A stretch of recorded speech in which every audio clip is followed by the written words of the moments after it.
Berlin, 1944. While German forces are pulling back, an Allied aerial bombardment is giving the capital a terrible pounding. Despite food shortages and an infrastructure that's crumbling around them, many Berliners remain committed to the Nazi cause. Dr. Goebbels and his propaganda machine managed to continuously lie to the German people and tell the Germans that they must win because they were the master race. And the German people, many of them, continue to believe that the Führer will lead them to ultimate victory.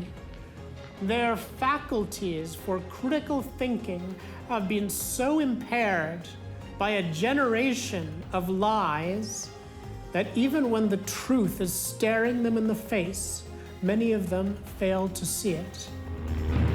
But in reality, the Allies are closing in from all sides. The Russian counteroffensive is unstoppable, and the German army is in full retreat. Soviet forces drove forward into Poland. They began to approach Warsaw. This was an extraordinary achievement in itself. Poland, July 1944. Now, having forced German troops out of Russia, the Soviet Red Army marches towards Warsaw. Now the Russians fight for liberation from the gross barbarities of German rule. As they approach the city of Lublin, the Russian troops make a horrific discovery.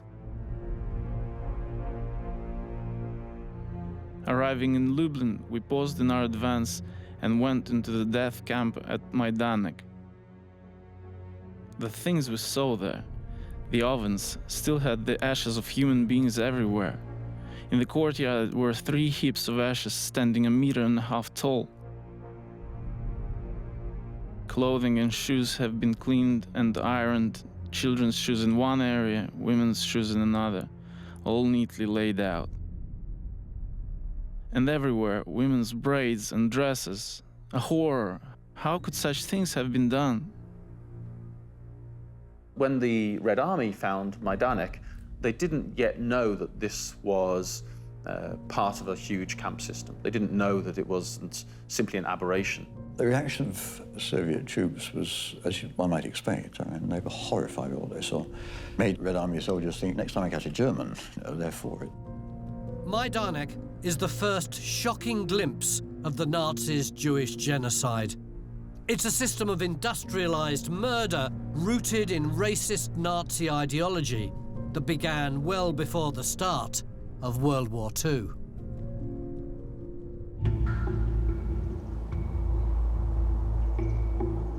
Poland, 1944. The Soviet Red Army uncovers the Nazi death camp at Majdanek. The shocked troops have no idea that the camp is only part of something far more appalling. A Nazi program of genocide born of twisted racial theories, the seeds of which were planted many years earlier. Germany, 1933. Adolf Hitler and his National Socialist Party come to power. His ambitions for Germany inspire a nation.